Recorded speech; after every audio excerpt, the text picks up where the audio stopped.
Hello दोस्तों, कैसे हैं आप सभी। उम्मीद है अच्छे होंगे। रामा ग्लोबल एकेडमी में आप सभी का स्वागत है।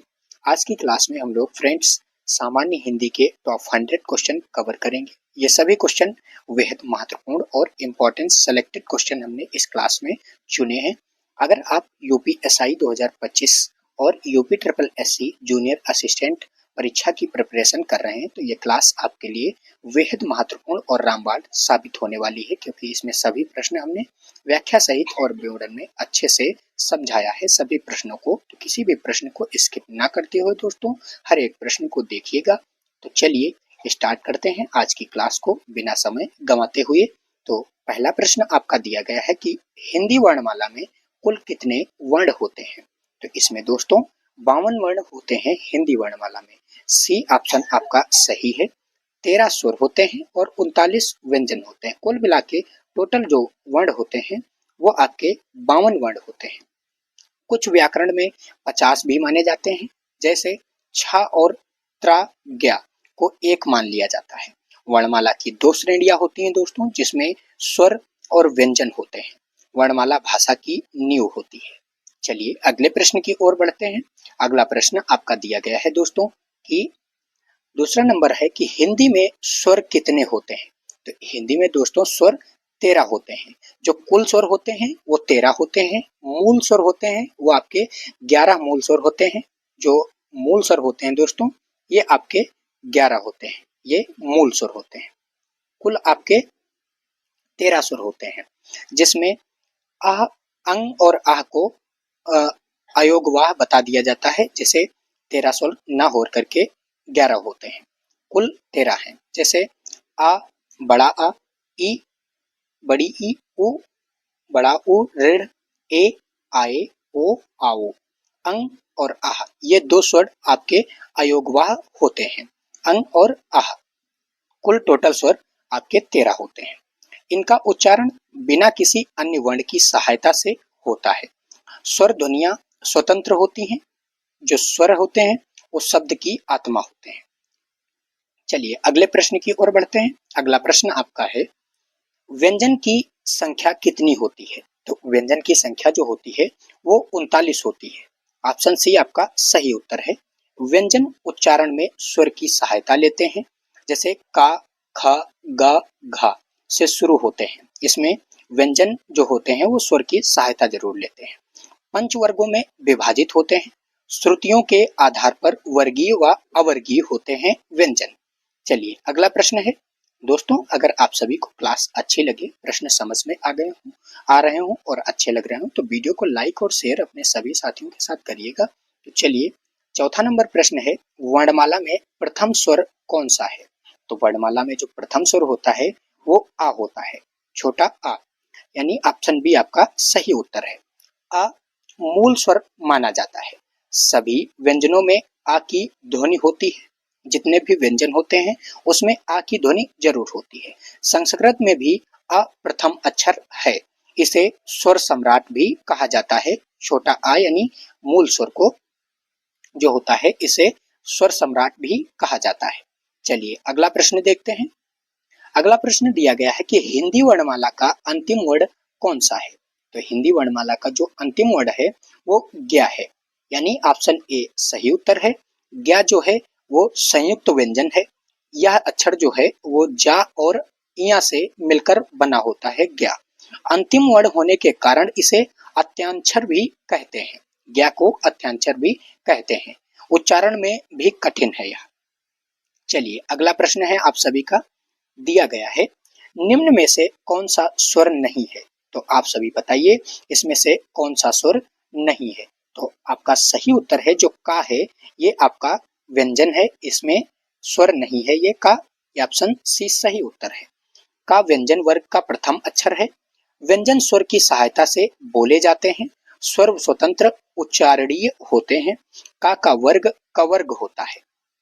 चलिए अगले क्वेश्चन की ओर बढ़ते हैं। दोस्तों इसमें से कितने क्वेश्चन आप कर पाएंगे कमेंट बॉक्स में जरूर बताइएगा कि आपको कितने क्वेश्चन पहले से पता थे या आप कितने क्वेश्चन सही किए हैं। लास्ट में जरूर बताइएगा कुल क्वेश्चनों से। तो चलो 7वां नंबर प्रश्न है पंचवर्गीय व्यंजनों की संख्या कितनी होती है। तो पंचवर्गीय जो व्यंजन होते हैं उनकी संख्या दोस्तों 25 होती है। यानी ऑप्शन बी सही उत्तर है। का, चा, टा, ता और पा 5 वर्ग होते हैं, जिसमें प्रत्येक वर्ग में 5 व्यंजन होते हैं। कुल मिला के 5 इंटू 5 यानी 25, 5 गुणे 5 25 हो जाते हैं, इसीलिए पंचवर्गीय व्यंजन 25 होते हैं। वर्गीय व्यंजन तालु, कंठ, मूर्धा आदि स्थानों पर आधारित है। जो व्यंजन है वर्गीय, ये व्यंजन तालु और कंठ, मूर्धा आदि स्थानों पर स्थानांतर आधारित होते हैं। चलिए अगले प्रश्न की ओर बढ़ते हैं। अगला प्रश्न आपका दिया गया है, जो अंग और अह को क्या कहा जाता है? तो इन स्वरों को क्या कहते हैं? तो इनको अनुनासिक स्वर और विसर्ग कहते हैं, या फिर अयोगवाह स्वर कहते हैं अंग और आह को। ये ऑप्शन डी आपका सही उत्तर है। अनुनासिक, विसर्ग और अयोगवाह, इन 3 नामों से जाना जाता है। अंग इज इक्वल टू अनुनासिक स्वर, नाक से ध्वनि निकलती है।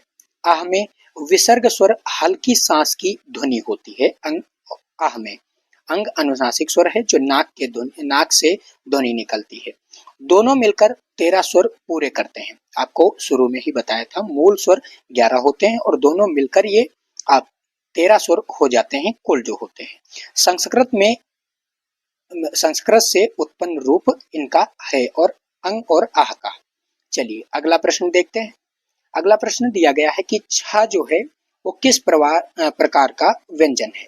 तो छा दोस्तों ये संयुक्त प्रकार का व्यंजन है, यानी संयुक्त व्यंजन है आपका छा। ऑप्शन ए आपका सही उत्तर है।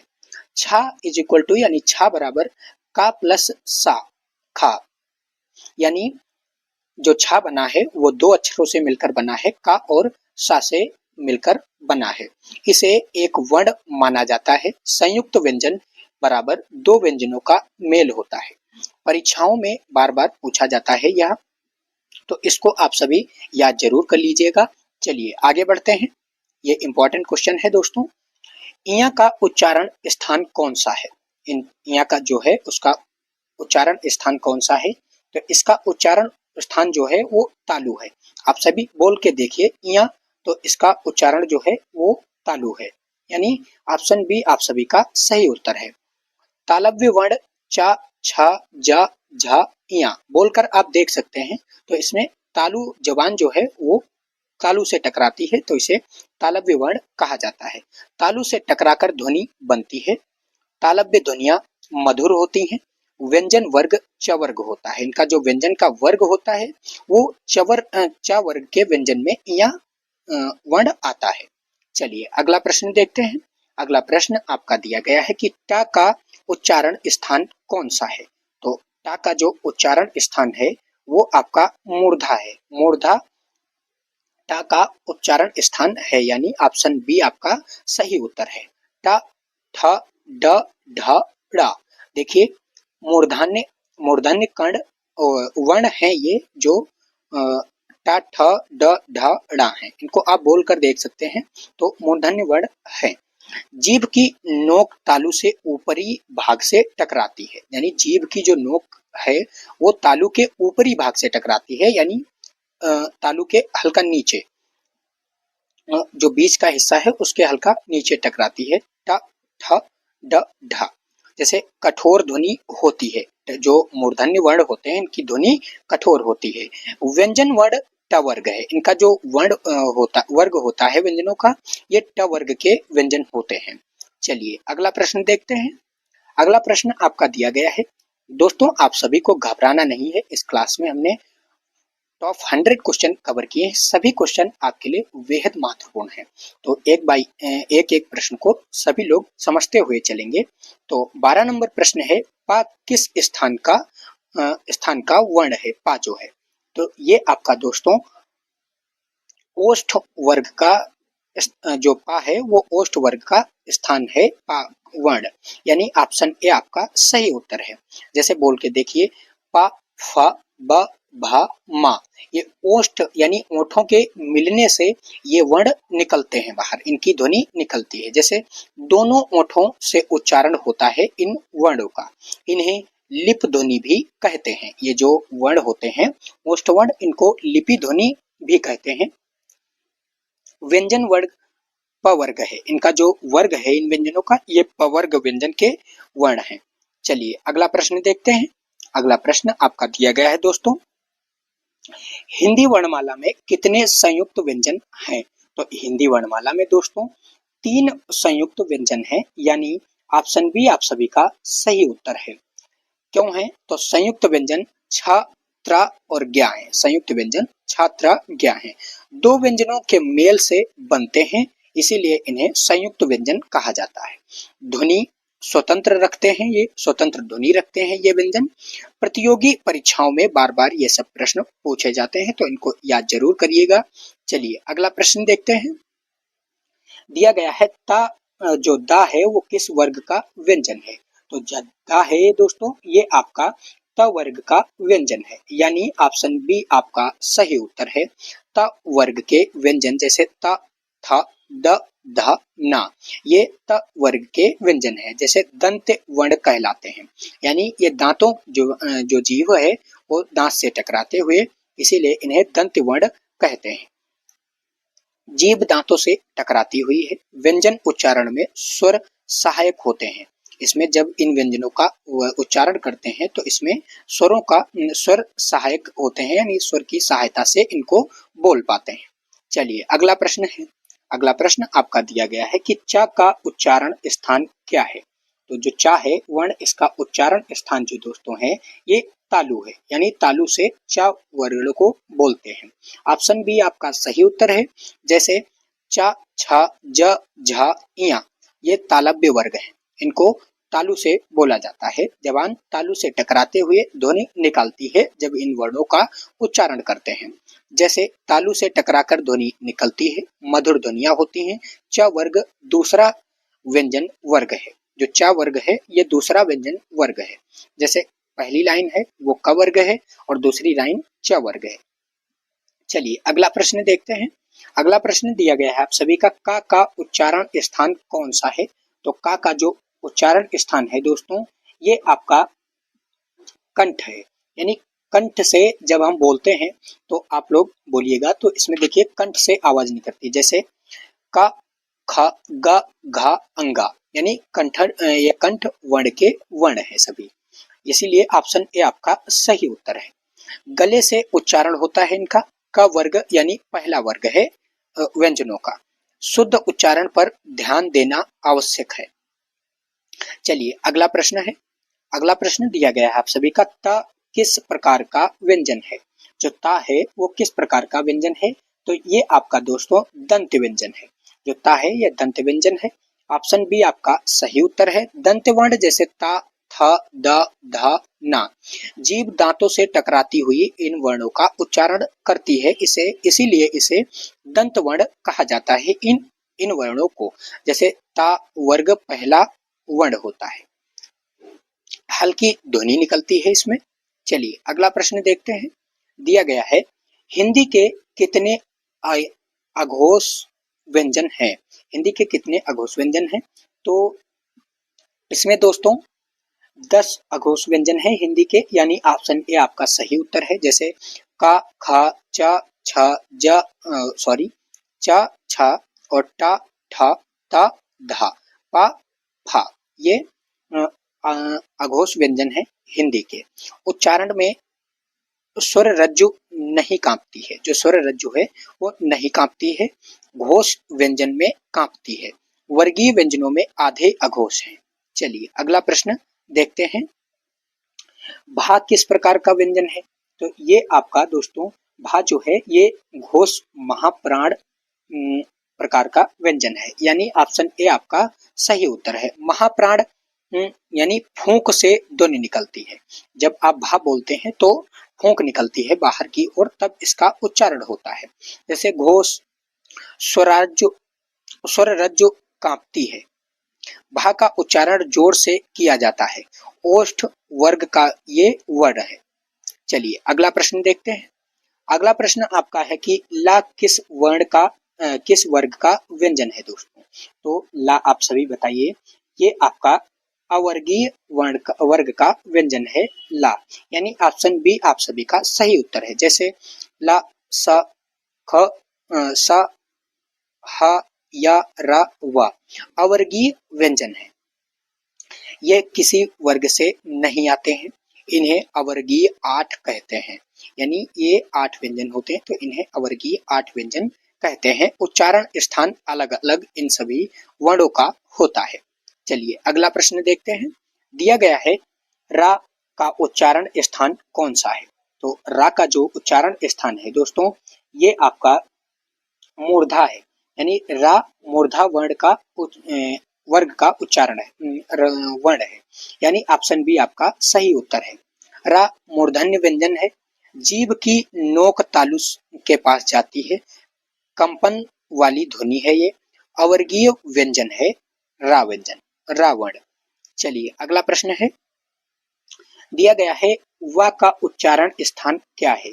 तो वा का जो उच्चारण स्थान है दोस्तों, यह है ओष्ठ और दंत, यानी होंठ और दांत दोनों से ध्वनि निकलती है जब आप वा को बोलते हैं। अवर्गीय व्यंजन इसे कहा जाता है। वा का उच्चारण हल्का होता है, जैसे अंग्रेजी में डब्ल्यू से भिन्न होता है। आपका ऑप्शन इसमें बी सही उत्तर है। चलिए अगला प्रश्न देखते हैं। दिया गया है अगला प्रश्न आपका सा, ये जो दंतव्य तालव्य सा है, इसका सा का उच्चारण स्थान क्या है? तो इसका जो उच्चारण स्थान है दोस्तों, ये तालु है। जो सा को बोलते हैं तो इसका उच्चारण तालु से होता है, यानी ऑप्शन ए आपका सही उत्तर है। सा बराबर जैसे तालव्य व्यंजन है, सा दंत है, और खा को जो सा कहते हैं ये मूर्धन्य व्यंजन है। तीनों सा वर्ग के कहलाते हैं। ध्वनि में हल्का अंतर है इन सभी के। चलिए अगला प्रश्न है। दिया गया है आप सभी का अगला प्रश्न 24 नंबर। हिंदी में अनुस्वार, अनुस्वार किसे कहते हैं? जो हिंदी में अनुस्वार है उसे किसे कहते हैं? तो आप सभी का सही उत्तर है दोस्तों, हिंदी में अनुस्वार अंग को कहते हैं, यानी ऑप्शन ए आपका सही उत्तर है। नासिक के ध्वनि है इनकी, स्वर के साथ प्रयोग होता है इनका, जैसे संपूर्ण, संतोष। इन तरह के एग्जाम्पल जब लिखते हैं इनको, जैसे संपूर्ण लिखा तो सम यानी अंक बीच में मात्रा आ गई तो संपूर्ण। इन्हें नासिक के ध्वनि कहते हैं, स्वर के साथ इनका प्रयोग होता है। संस्कृत से उत्पन्न यह स्वर है। चलिए अगला प्रश्न है। दिया गया है विसर्ग कौन सा चिन्ह है? विसर्ग का जो चिन्ह है वो कौन सा है? तो इसका सही उत्तर है आप सभी का जो आ है, आह स्वर है, ये विसर्ग का चिन्ह है, यानी ऑप्शन बी आपका सही उत्तर है। हल्की श्वास से उच्चारण होता है आह वर्ग स्वर का, स्वर के अंत में आता है। उदाहरण जैसे दुख, दक, दुख, दक और खा, इनके बीच में इनका प्रयोग होता है। संस्कृत मूल ध्वनि इसकी है। चलिए अगला प्रश्न है दोस्तों। दिया गया है हिंदी में स्वर शब्द का अर्थ क्या है? तो हिंदी में जो स्वर शब्द का अर्थ है ये दोस्तों स्वतंत्र ध्वनि है। हिंदी में स्वर शब्द का स्वतंत्र ध्वनि अर्थ होता है, यानी ऑप्शन ए आपका सही उत्तर है। स्वर बिना किसी सहायता से बोले जाते हैं। स्वर स्वतंत्र उच्चारणीय होते हैं, जैसे आ, ई, उ आदि स्वर होते हैं और इनकी मूल ध्वनियां होती हैं। चलिए अगले प्रश्न की ओर बढ़ते हैं। अगला प्रश्न आपका है इया किस वर्ग का व्यंजन है? इया जो है वो किस वर्ग का व्यंजन है? तो ये दोस्तों आपका च वर्ग का व्यंजन है इया, यानी ऑप्शन बी आपका सही उत्तर है। तालव्य वर्ण है इसका, च, छ, ज, झ, इया, ये च वर्ग के व्यंजन है। तालु से ध्वनि निकलती है, मधुर उच्चारण इनका होता है। चलिए अगला प्रश्न है। दिया गया है अंगा किस वर्ग का व्यंजन है? जो अंगा है ये आपका दोस्तों क वर्ग का व्यंजन है अंगा, यानी ऑप्शन ए आपका सही उत्तर है। कंठव्य कंठ वर्ण है यह, नासिक के ध्वनि है इसकी, क वर्ग का 5वां वर्ण है ये, उच्चारण इसका थोड़ा कठिन होता है। चलिए अगला प्रश्न देखते हैं। अगला प्रश्न आपका है सा किस प्रकार का व्यंजन है? तो सा जो है दोस्तों ये आपका दंत व्यंजन है। सा दंत व्यंजन है, यानी ऑप्शन ए आपका सही उत्तर है। दंत अवर्गीय व्यंजन होते हैं, दांतों से इनका उच्चारण होता है, जैसे स में अंतर स्थान से है, सबसे सामान्य ध्वनि इनकी होती है। चलिए अगला प्रश्न है कि सा का जो उच्चारण स्थान है वो कौन सा है। तो सा का जो उच्चारण स्थान है, तो इसका आपका उच्चारण स्थान दोस्तों क्या है, आपका मूर्धा है, यानी ऑप्शन सी आपका सही उत्तर है। मूर्धन्य अवर्गीय वर्ण है सा। सा का स्थान भिन्न भिन्न है, संस्कृत शब्दों में प्रयोग होता है इसका ज्यादातर, और ये कठोर ध्वनि वाला वर्ण है। चलिए अगला प्रश्न है, दिया गया है हिंदी वर्णमाला में कितने नासिक के वर्ण हैं।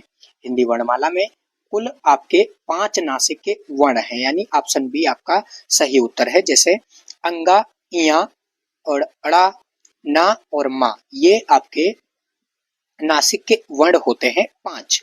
पांचों वर्गों का अंतिम वर्ण है नाक से ध्वनि।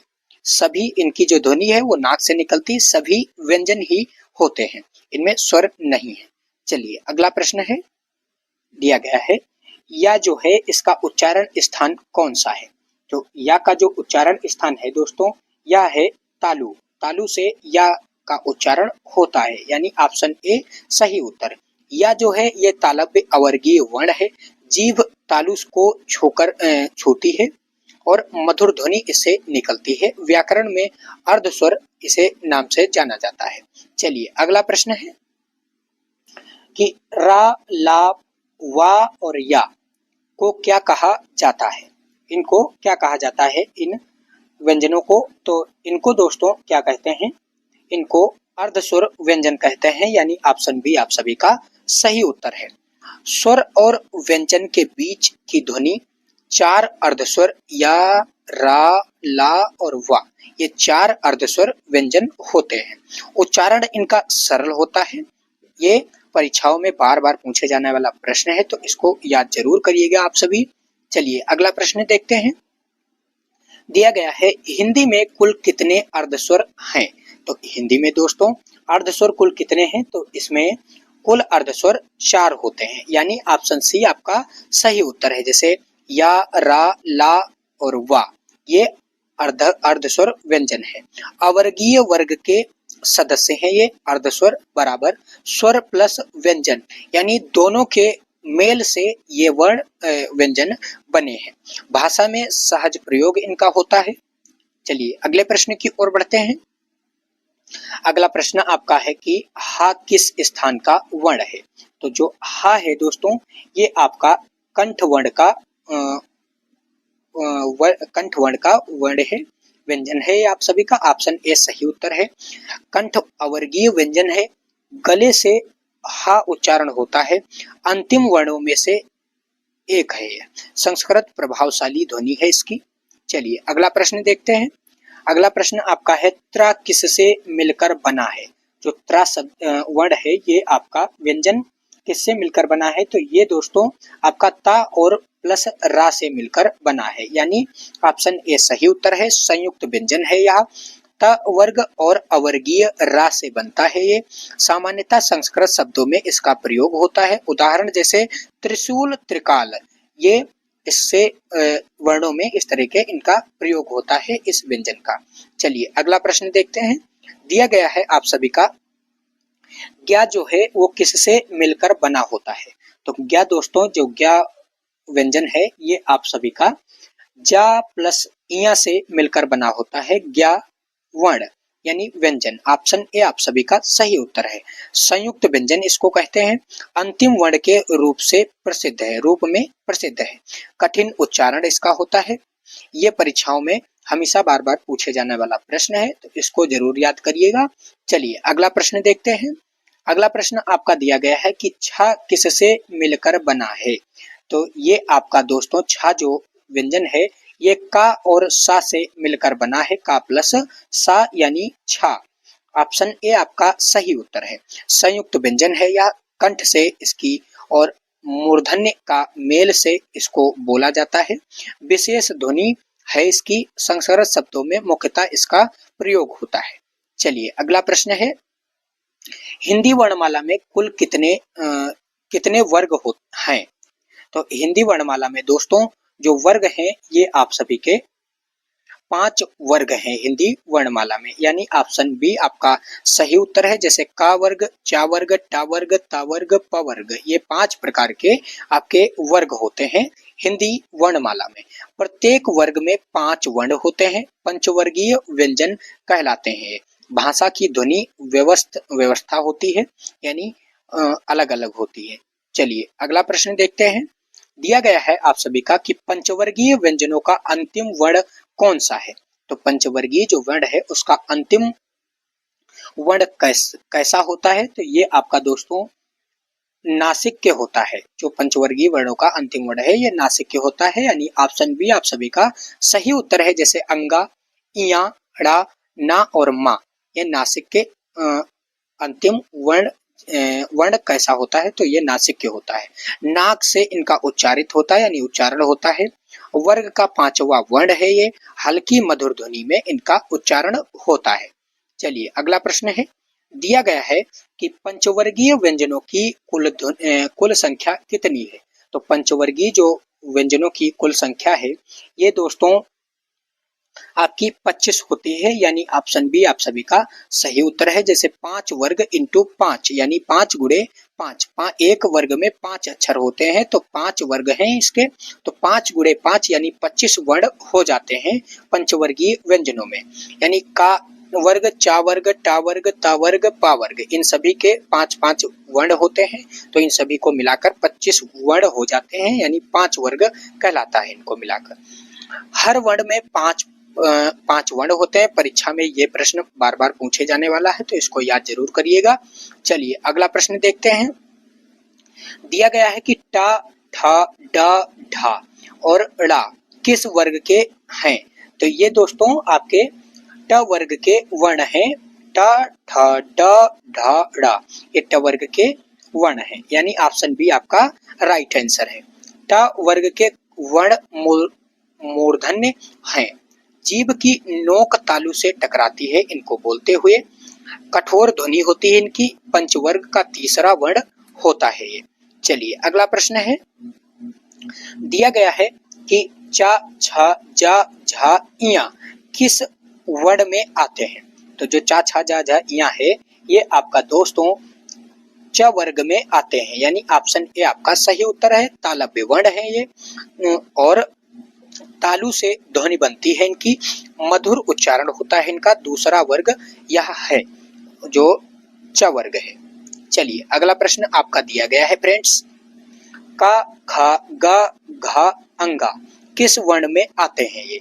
तो ये आपके दोस्तों किस वर्ण में आते हैं? तो ये आपके क वर्ग में आते हैं, यानी ऑप्शन बी आपका सही उत्तर है। कंठ वर्ण होता है इनका, गले से उच्चारण इनका होता है। क वर्ग का जो वर्ण होते हैं इसमें पहला वर्ग है ये, कठोर ध्वनि इनकी होती है। चलिए अगला प्रश्न है। दिया गया है ता, था, दा, धा, ना किस वर्ग के हैं? तो ये आपके दोस्तों किस वर्ग के हैं? ये आपके त वर्ग के जो हैं वर्ण ये हैं, यानी ऑप्शन बी आपका सही उत्तर है। ये दंत वर्ण है।